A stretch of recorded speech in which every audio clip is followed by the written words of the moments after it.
Welcome to Level Up Chips Battle for Middle-earth 2 Rise of the Witch King. Hello everyone and welcome to Level Up Chips, the weekly gaming podcast at CM Life that just talks about anything video game related. I am your host, Mike Gonzalez, and this is probably the most formal I've ever been for a podcast, and I'm here with my co-host, Max Logan. Hello. How is everyone doing? Oh, yeah, everyone being me. Yes. I am doing fine. After this, I gotta go do some studying, but besides that, I'm doing pretty solid, I guess. All right. I'm doing pretty good myself, just in case you were wondering. Mm-hmm. Today, we're going to be talking about all sorts of stuff with Metroid, especially since when this episode airs, Metroid Dread will release that very same day, and you have no idea how excited I am. I am the Metroid nerd of this entire operation. Yeah. And you have no idea how excited I am. You got Dark Souls the other week. I got Metroid, so you're welcome. Yeah. Yeah, thank you for, allowing me to gush about Dark Souls. It definitely wasn't my editor-in-chief forcing me.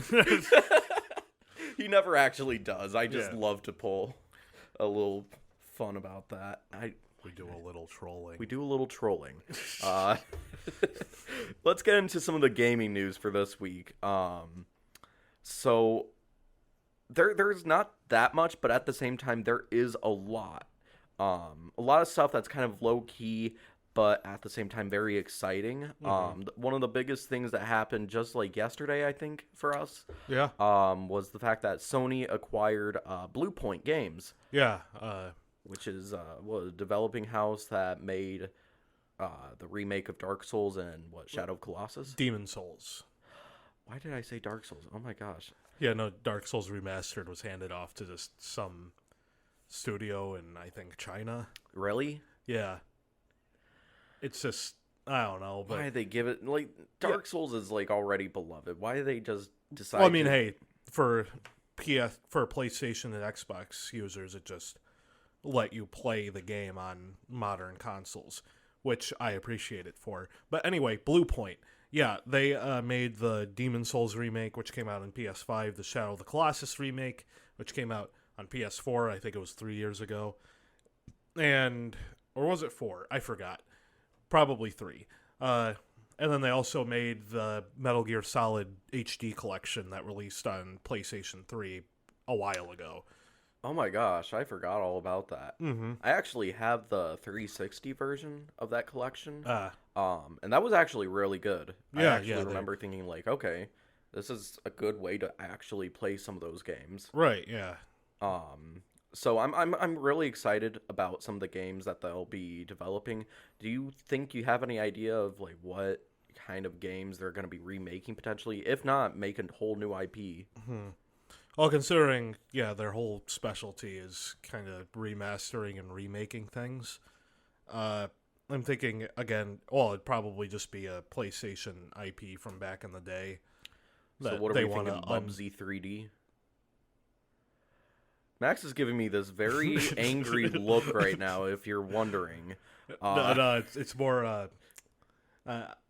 disappointed? Yeah, disappointment. I'm not exactly sure what, but it might be something more, like a cult classic, considering Shadow of the Colossus and Demon Souls held that status. I would really love it if they got, I don't know, Metal Gear Solid or something like Silent Hill, but that actually brings us to our next topic of the news, which is Konami has a huge rumor going around that Metal Gear Solid 3 is going to get a remake. We don't know which developing house is going to be getting that one. Who knows? Maybe it is Blue Point. Perhaps. And then there's a new Silent Hill. And wouldn't it be really funny if this Silent Hill was made by Kojima? Yeah, Kojima Productions. Yeah, I heard a while ago that for somehow Konami and Hideo Kojima ended up making like a truce for a little bit. It's kind of weird. The exes are starting to finally get back together. Let's see how it turns out, people. But if anything, I find it really interesting just because Silent Hill has had such a... It has been a weird time for Silent Hill recently, where everybody wants a new one.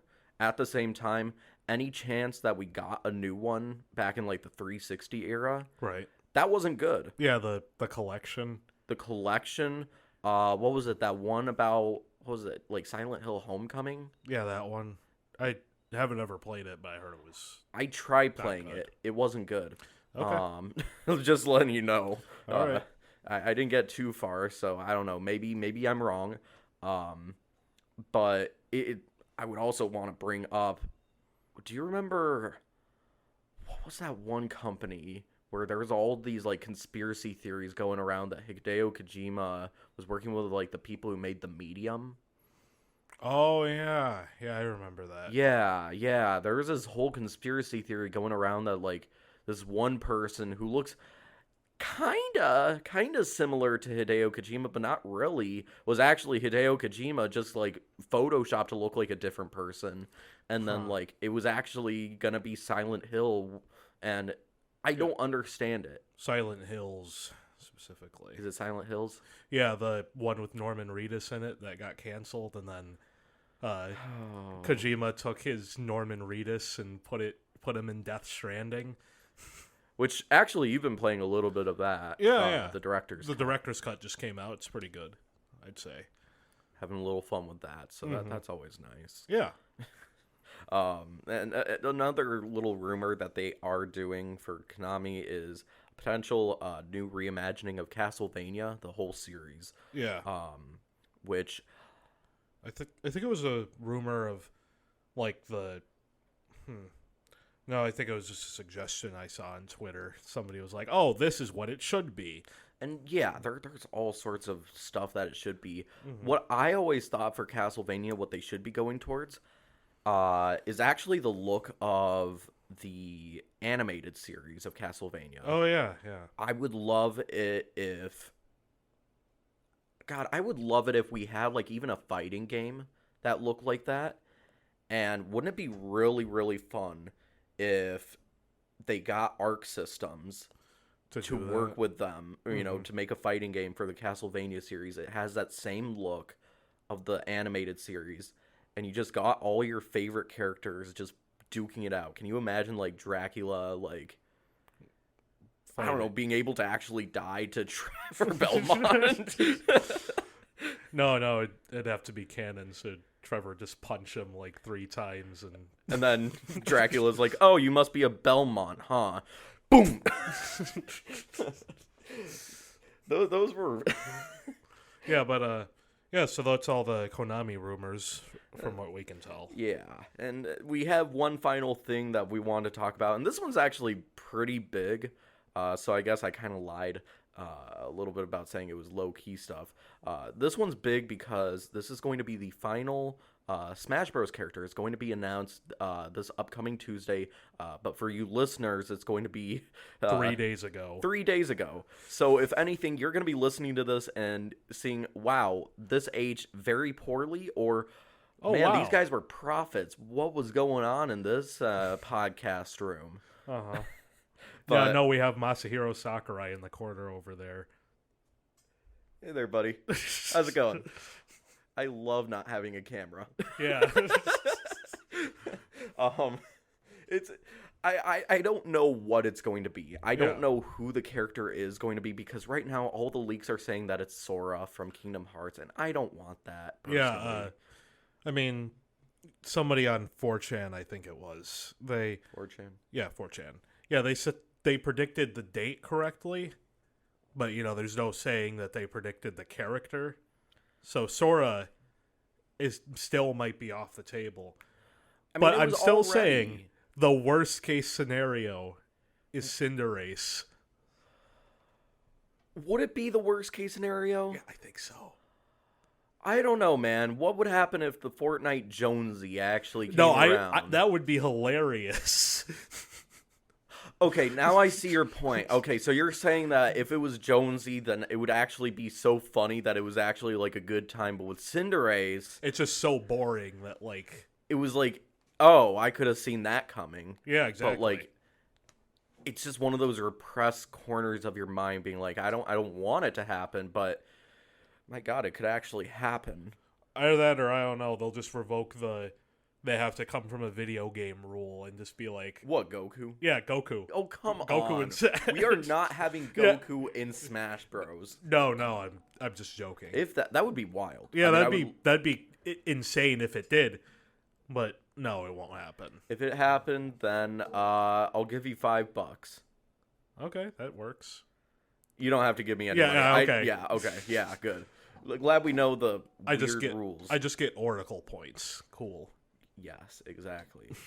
But who would you want? Like, there's always a character that everyone wants in Smash Bros.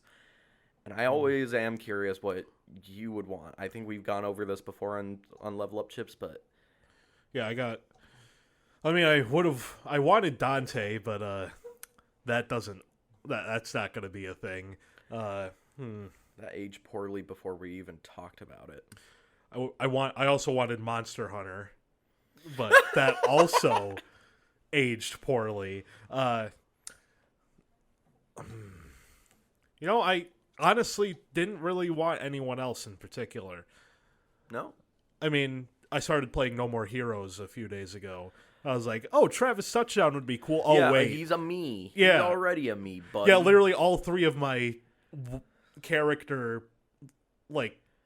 people I want in Smash, they're all me costumes. And the worst part about even like Devil May Cry and No More Heroes, it's the fact that they did the me so dirty, where it was just like recently that these characters, apparently there's this new like law that says that if you have like a rated E game or something like that, a rated T, Yeah. you cannot actually promote a rated M game or like show the logo of I it. think it's actually any ESRB rating higher than the one in the game. So yeah, for DMC, when they did the Dante Mii fighter, it was a Smash Brothers crossover with Dante. And what was it with Travis Touchdown? It was just Smash Bros. Crossover with Travis. Like, what kind of name is that? Like, what kind of cross? That just sounds dumb. Just straight up. And it makes me really sad. But going into what I want for Smash Bros., and I think that you would actually agree, I've talked about this all the time, I want Doomslayer. Yep. I really want the Doomslayer in Smash Bros. Because I think he would actually be a good fit.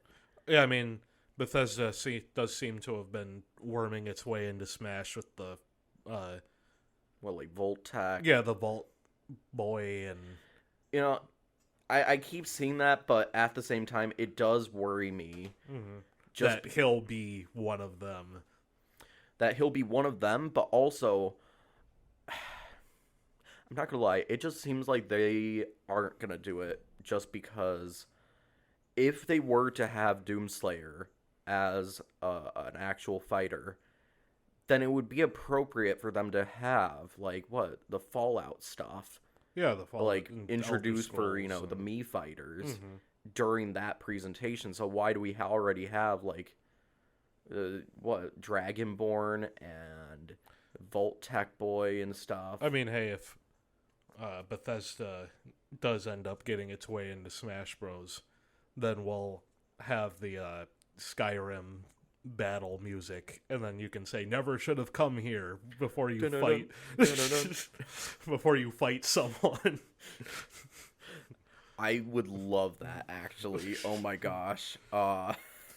So if you are listening to this right now, please, you can contact us on our Twitter and basically say, hey, you aged very poorly. This is milk. You aged like milk. What happened, guys? Then we can get some promotions if we get poorly aged tweets. We'll just be sad.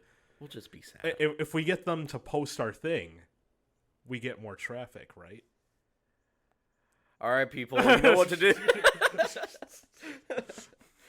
You know what to do. But if anything, I've been saying that a lot. And I'm sorry, people. I want to move into the next part of The podcast. which is getting into the meat and bones of Metroid. Yeah, Metroid. I'm really excited for Metroid Dread.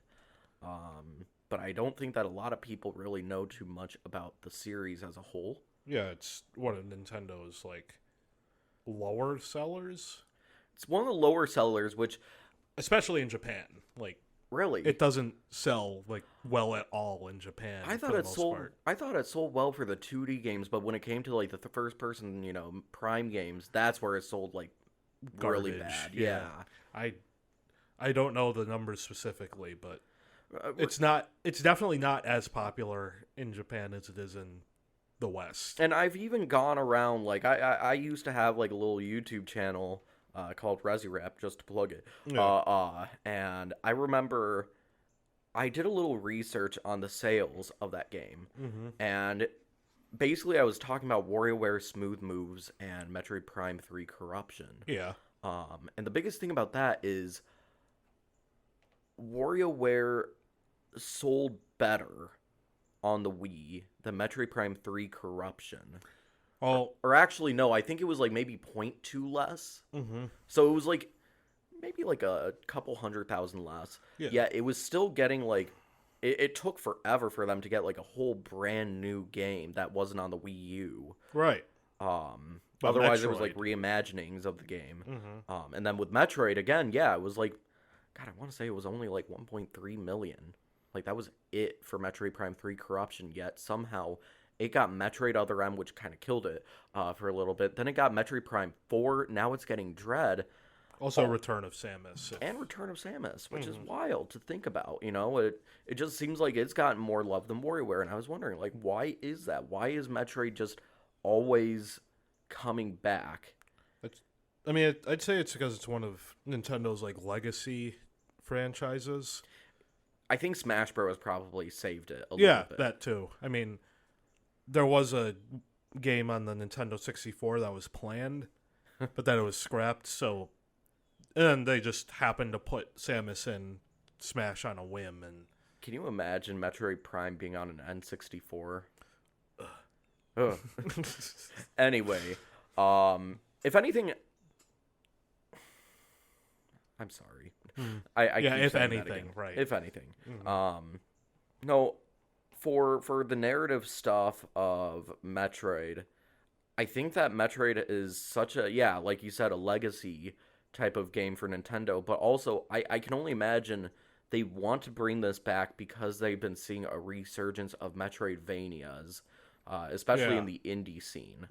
Like there are all sorts of games inspired by Metroid, Axiom Verge, Hollow Knight. I mean, probably my favorite one I've played was it's called Toho Luna Nights. What is that? It's a Metroidvania, but you're a maid who can throw knives as her, like, weapon, and she can stop time. What? Yeah. How have I never heard of this game? Yeah, no, it's just a gigantic JoJo reference, but... Oh, perfect. Another JoJo reference. Yeah, it's really fun. I have it on my Switch. Like, I'll have to check it out. I think that the biggest thing that people don't know about Metroid is that narrative element that it has. And, Samus, for the most part, doesn't really speak in those games, and we are definitely taking out Metroid Other M because she talks in that one a little too much, actually, to her own detriment. But the baby. But I think that we should go a little bit into what the first, like, 4 big 2D Metroid games actually about. So when they get into Dread, they're like, oh, I know what's going on. Yeah, pretty much. So basically with Metroid 1, that was the loosest narrative story, when it comes to Metroid, because again, this was on an NES. It's not the greatest game. We actually watched this one YouTuber who said that this game was made out of duct tape. Yeah, they kept making jokes about the game being programmed with duct tape. Because it is very, very poorly programmed. Basically, you can break the game very easily. Yeah, a lot of NES games are like that. Yeah, but this one specifically, it's all about exploration, and they were like, okay, let's explore into the walls and go through, get to Kraid or, Ridley before I'm supposed to ever get here.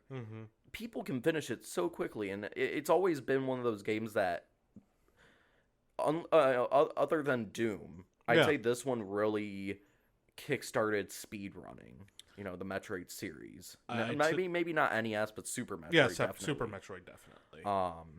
But Metroid, basically, this game is about some space pirates. They have the mother brain and stuff, and they also got some Metroid organisms, which are these like little like jellyfish things that have claws on its like mouth. Yeah, and they can attach to you and drain your energy, making them basically the most dangerous thing in the galaxy. Wink, wink. But pretty much, Samus is supposed to go on this planet called Zebes and basically take out Mother Brain and all the Metroids in that little hideout that the space pirates have. Yeah. Doing so, she has to kill Kraid and Ridley, which are two space pirate commanders. Ridley being having a past with Samus. Yeah, technically Ridley kind of killed Samus's parents. Also destroyed her entire home world. Yeah, just all of it. Completely ruined Samus's life. And ate her parents. Her parents. So there's a lot going on between those two. Just to let you know. But basically, that's the gist of the game. You get to Mother Brain. You destroy all the Metroids, and you don't destroy the planet, but you destroy that little base. Yeah, Turian, area. You destroy Turian, and it's just a lot. Yeah, and for those who don't know, it is tradition at the end of every Metroid game to have a self-destruct sequence where you have to escape from the place you're in before time runs out and it explodes. The more I think about it, I think that's that's every single game. The only one that doesn't have that is the upcoming game that we'll be talking about, Metroid 2. Yeah. That's the only one that doesn't have a self-destruction sequence. Yeah. I don't know, maybe by the time Dread comes out, somebody will figure it out that it doesn't. But I doubt it. That'd be something. Yeah. But anyway, Metroid 2, because the space pirates got a hold of the Metroids, and then the Galactic Federation Force, which is like the army, government, the government and army of the galaxy. Yeah. Basically, they realized, okay, those things are way too dangerous to be kept alive, the Metroids. Exterminate every single Metroid, Samus. Yeah, and also, it's worth noting that the Galactic Federation were the ones who kind of developed the Metroids into what they are. Were they? I think so. And then they put them, or rather, they started into the jellyfish things because the what was it? On their home planet, on their home world. It wasn't the Galactic Federation. Oh, yeah, no, it was just space pirates. No, Chozos. Chozos, right. What are you talking about? I don't know. I haven't played a lot Hey, of listen, Metroid you're the games. Dark Souls guy. I'm the Metroid guy. So basically, in the remake of Metroid 2 Return of Samus, there's all sorts of little hidden pictures that you can find. Yeah. And just for people who don't know, Chozos are this alien race of bird people that actually took in Samus after, homeworld destroyed, parents eaten, and basically they turned her into a warrior, and actually, gave her suit, and, just gave her all sorts of awesome abilities to become this bounty hunter. Yeah, and they also conveniently leave replacements for her suit. All over the place. Yeah, just all over the place. And as it turns out, Zebes is like where she was raised. Yeah. By the Chozos. So it does make sense that, maybe there is a little bit more around there. But I always found it really interesting because with Metroid 2, they talk about how basically on the homeworld planet SR388, there's this one parasite that basically they were having trouble with because that was also very dangerous. So to combat this little parasite that was on this planet, they decided to create these Metroids. Yep.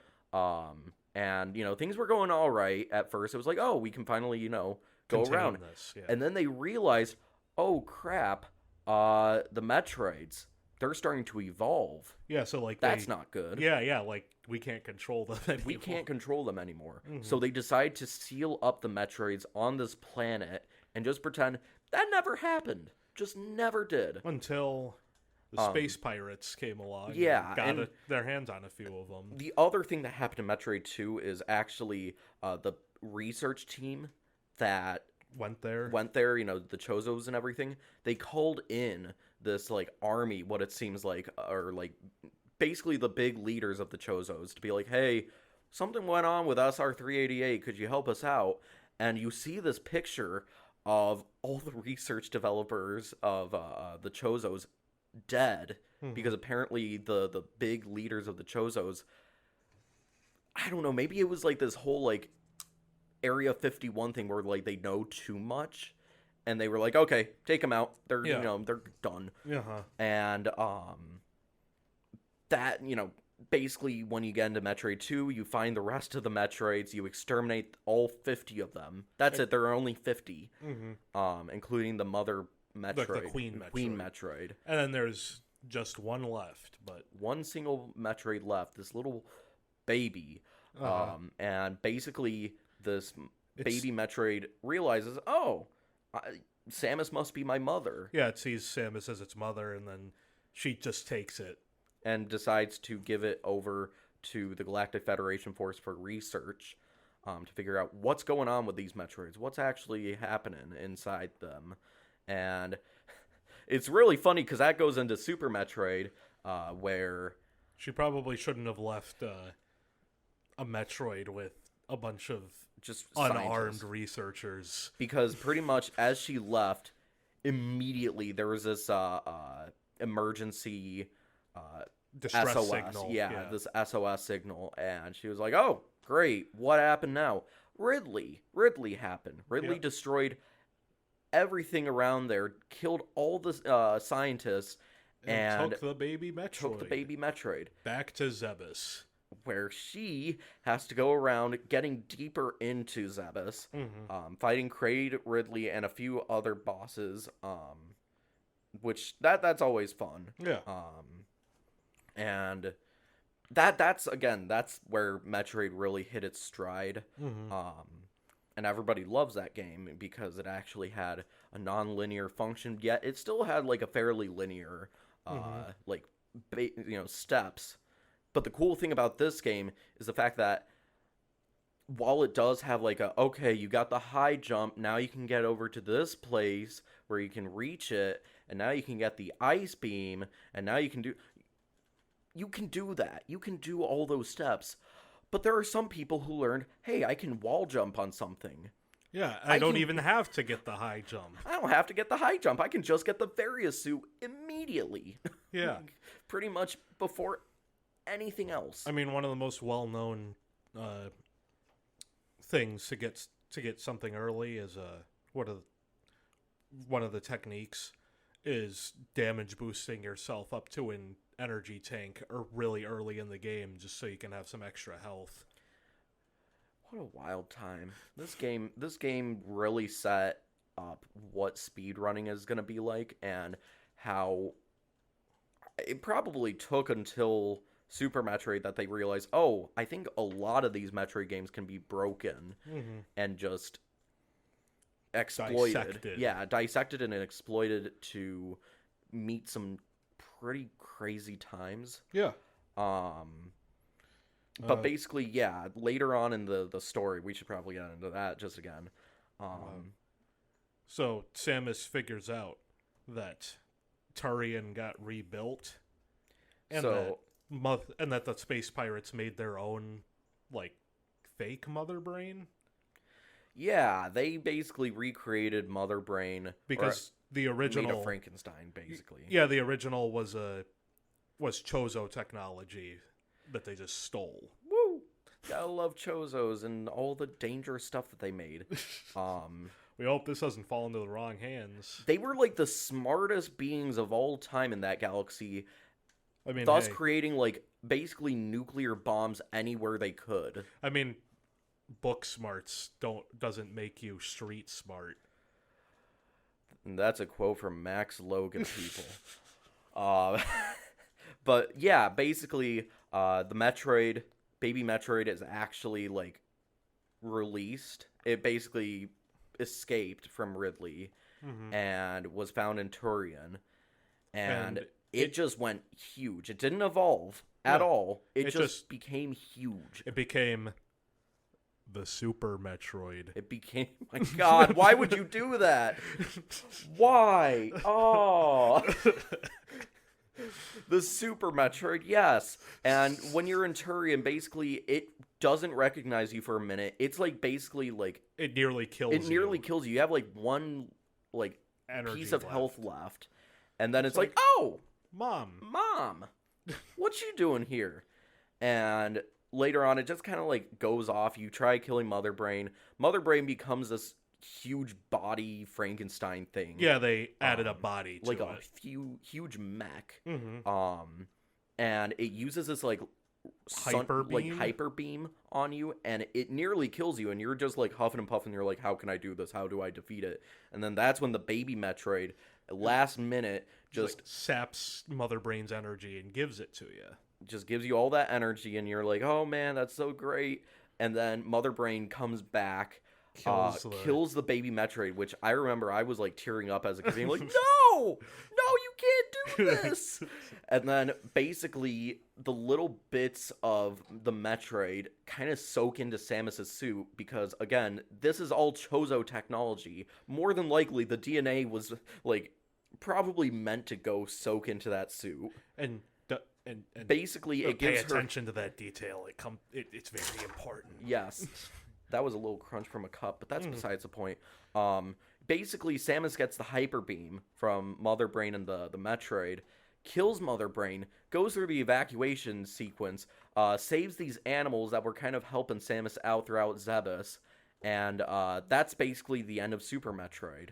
Also, this time the entire planet blows up. Yeah, the entire planet is gone. That's it. Her home world's done. Second home world.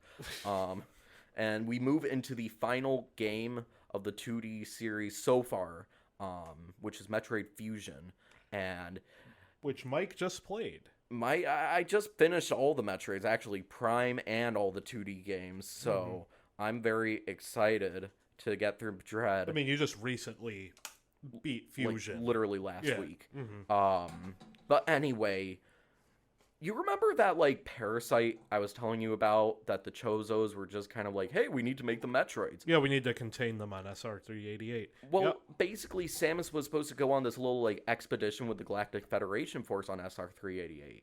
And there was this hostile enemy that she killed. And all of a sudden, this little parasite came around and fuses with that suit, kind of like the DNA of the Metroid.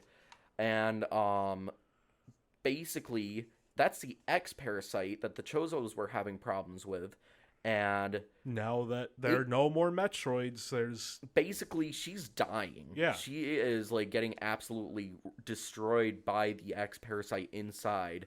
And at some point, like, her ship, like, crashes. Like, she's driving, and then all of a sudden, she just basically passes out, goes into an asteroid belt, like, crashes, and then the Galactic Federation forces, like, removing the suit, realizes that the DNA of the Metroid is still in there. Is still in her suit, and was like, oh, we can use that as a vaccine for the X-Parasite, I bet. It works. It actually works. We realize, oh, the Metroids did have a purpose in life. Which is a lot of the extermination type of Yeah, it's to history balance out the experiences. ecosystem. Yeah, it never make a thing go extinct. It always ruins the or the ecosystem. I The almost said economy. economy. Just This like will have a drastic effect on the economy. what will the Wall Street guys do? But anyway, basically she gets this new suit that's fused with the Metroid DNA, which is kind of like a weird suit. It's really interesting, but it's really interesting too because with this infusion of the DNA with her own DNA, now she has basically Metroid abilities. So with the X Parasite, now it's no longer a danger to her. Now it is Food, pretty much. Yeah, basically, if she takes a little bit of the X Parasite, her energy goes up. If she gets like this green X Parasite, then she gets ammunition. Yep. Basically, the X Parasite can take all sorts of different forms. It's this hive mind system that basically it just wants to spread. Yeah, it just wants to spread and destroy the entire galaxy and turn it into itself, its own. And basically, that's the basis of the game. This entire little bottle cap research center, it's gotten infected by the X Parasite. And Samus is supposed to be there to stop the X Parasite from spreading. And doing so, she realizes that the suit that she had...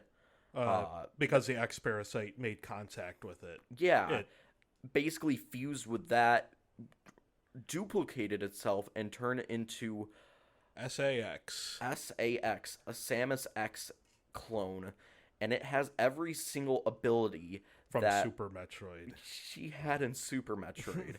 Meaning that she's got Power Bomb, she's got Super Missile, she's got the Ice Beam, she's got Screw Attack, making it absolutely terrifying because the Metroids, they have a vulnerability to ice. Yep. So Samus now has a vulnerability to ice.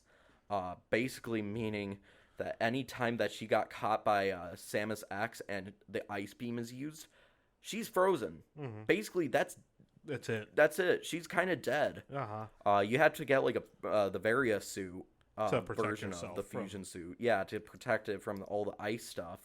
And it gets really wild. But basically, by the end, you realize that the Galactic Federation Force, not only did they kind of want the X Parasite as a weapon for their own use, they also were cloning Metroids. From the baby Metroid that from that research center when they had it, and also I could only imagine from the DNA that Metroid had or that Samus had. They were able to use some of that and be like, oh, now we can make Metroids.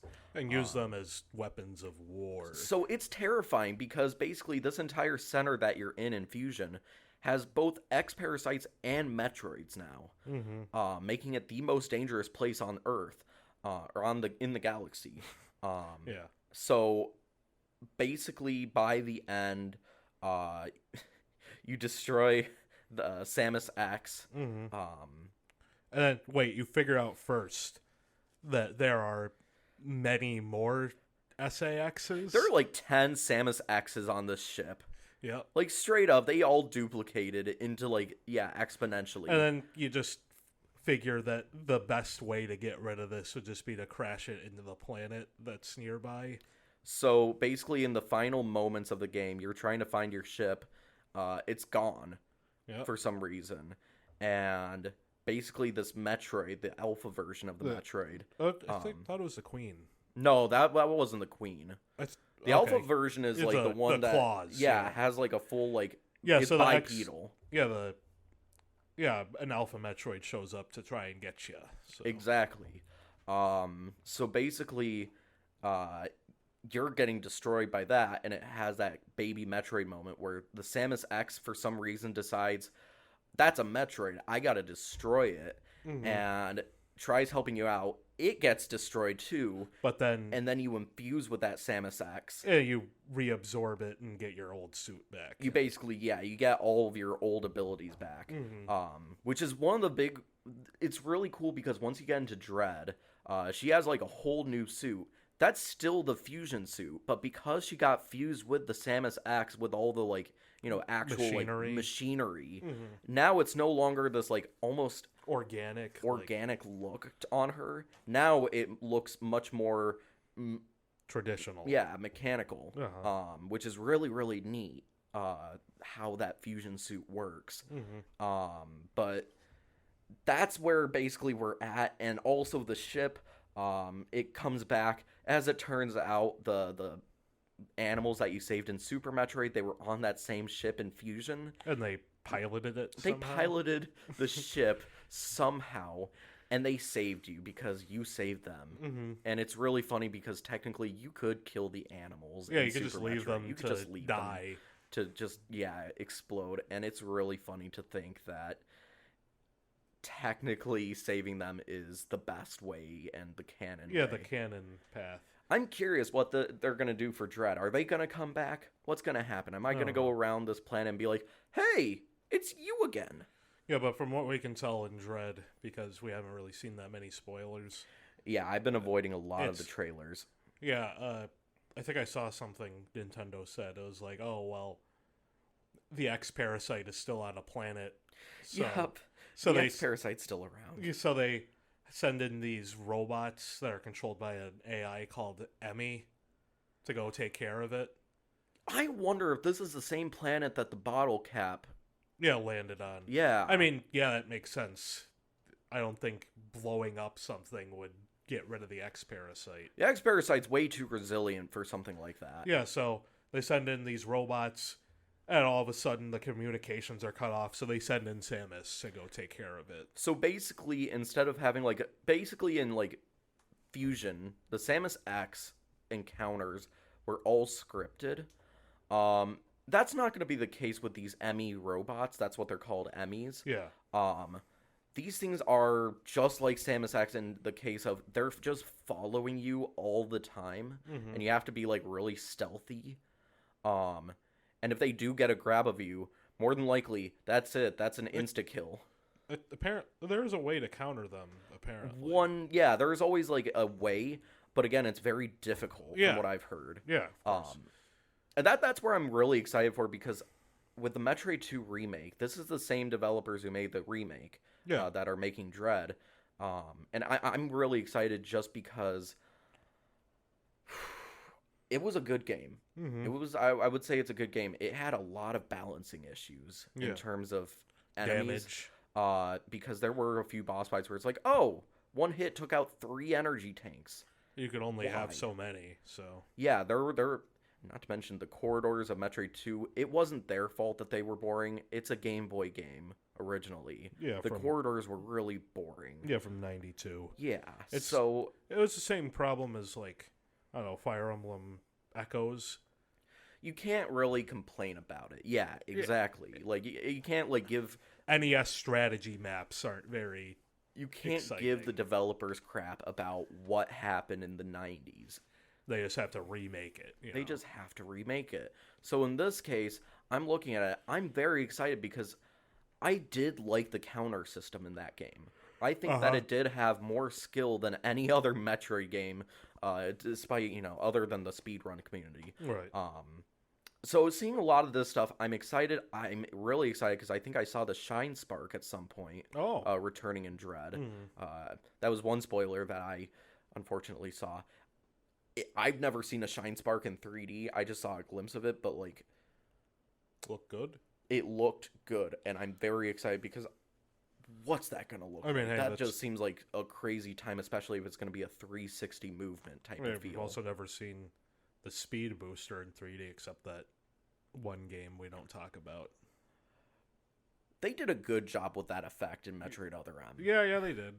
But the story was terrible. Gameplay and some of the concepts were neat. That's it. That's all. But really, the games, they've always had such a close place to my heart because the exploration has always been fantastic. The story has always been very not there, but there all at the same time. So it's that same Doom effect of if you want to get into the lore, there is an option to get into the lore, Right. but it's not going to shove it in your face. Mm-hmm. Doom Eternal kind of shoves it in your face a little bit, but nothing too crazy. You know, they do have codexes and everything. Yeah, for the most part, it's out of the way. And I'd say that Metroid has that same feel. Mm-hmm. I particularly like Metroid Prime and the fact that you can scan enemies and learn more about them, and there is lore. Yeah. There is straight up like space pirate logs and Chozo lore. Mm-hmm. The Chorizo. Yeah, that's always a joke. But it's really, really neat, and I hope that when you pick up Metroid, if you do, that you just give it some time. It may be a little bit of a slow burn. It may not be. I don't know. All I know is I'm very excited for this game, and I'm very excited to see what's going to happen. Yeah. And ending with that, I think that we should talk about the random game of the week. So, yeah, I selected this last Friday when we were supposed to do the podcast, but I had something going on, so It's a little busy. Yeah. Chaotic. Right. So, we did the wheel, and it just so happened to be Metroid Zero Mission, which is a Metroid Zero remake Mission. of Metroid 1 on the GBA. Which, that is always the recommended way to play the first Your first Metroid game in the experience. series. Just because it is very, very well contained. It actually does give just a little bit more lore in the series. And I absolutely love it because it's fast. It's like breakneck speed fast. Like, you could probably finish it in probably 3 or 4 hours. Yeah. At the same time, I don't think there is really a moment in that game where it doesn't feel Deliberate. Slow, you know, yeah. It always feels like something is happening, and it's not a bad happening. It's always a fun thing that's always happening in those games. And again, it just feels like a mini version of Super Metroid. You got Kraid, you got Ridley, you got a lot of these little puzzle elements, and it's very linear, which is kind of like a downgrade in a certain way. A lot of people do like the non-linearity of Metroid games. But this one gave Metroid some of the best gameplay mechanics. Yeah. In terms of the 2D stuff, especially with the ledge climbing. Yeah. What would you have to say about it? Well, yeah, it's definitely way more interesting than the game it was remade from. But much more interesting. Yeah, it has some of the mechanics integrated from Super Metroid into it, which I really appreciate, like the speed booster and the super missiles and power bombs and all that. And they, again, add a lot of different elements that hadn't been done in games like the ledge climbing, which you have no idea how much of a save that is when... Like, I remember in Super Metroid, I was like, I could use a ledge climb right now, because this platforming is not doing me very well. And in this one, it's a saving grace. Yeah, exactly. It is always a saving grace that just lets you play through the game the way you want it to. Oh, right. Also, after you beat Mother Brain in Zero Mission... Do we want to talk about that? I mean... It does have the first appearance of a Zero Suit Samus. This is true. It does have Zero Suit, yes. Basically, it does have like this little extra part in the game where you're kind of infiltrating... a space pirate mothership. Yes. And it's really interesting because, yeah, you lost your Varia suit. And at this point, you're like, okay, what do I do? You play a Zero Suit Samus, which, you know, is just... latex suit pretty much, and she only has a stun gun, making it very much a stealth based section, and it's very, very, very fun, honest to God. Like, being able to go around the space pirates, stun them, run away, it gives you that anxiety that I always love about Metroid. It is the most horror based Nintendo game series. Eternal Darkness. Okay, are we really going to go into, like, the one game that they've done for Eternal Darkness? I mean, hey, it is categorically the only horror Nintendo game, but... Technically. Yeah, but Metroid is it the has hints. only franchise. It has hints of horror, and that's what I love about it. It's not trying to just be a horror game. It still has, like, straight up the full title of Metroid Dread. The whole reason why it has that name is because of the Emmy robots. Like, you are dreading those having moments. to run into them. Yes. And that's what I love about the game. Like, they knew what they were doing when it came to Samus X. They knew what they were doing when it came to that stealth section. There was so much dread throughout the series. And I'm so excited. And I would always recommend Zero Mission because it is the easiest to get into. Yeah. It always gives you, like, a little bit of an objective on where to go. There's always these Chozo statues that say, hey, there's this little, like, power-up that might be in Norfair, the lava section. Like, maybe you should go over there. But, yeah, like, you have to go there, and then you get the various suits. Like, Yeah. well, now you can go over here. There's not that much obsolete, like, block finding. That's the one problem of a Metroid game. They have a lot of those moments where it's like, okay, where do I go? And it's like something really stupid. Like, you were supposed to, like, use the morph ball on this very specific block at this very specific movement or something like that. It's like, no. That doesn't make any sense. Now I'm stuck in this, area. Otherwise, you got to get a walkthrough. You never really have that problem when it comes to Zero Mission. Nah, not really. Not really. There may be, like, a few moments where they try to do a little tricky thing, but Fusion was probably the worst offender when it came to that stuff. So, I mean, usually they have, like, context clues that if you really look close, you can, like, see where you need to go, but Fusion, again, had the slightest. It's really, really subtle context clues. Exactly. So this one, it has better context clues. It is just a much better version of Metroid. It's always one of those either 10 out of 10 or 9 out of 10 games for people. And in that case, play it on an emulator. Get the game if you really want. But be warned, it's going to be a little pricey if you try getting it for Game Boy Advance.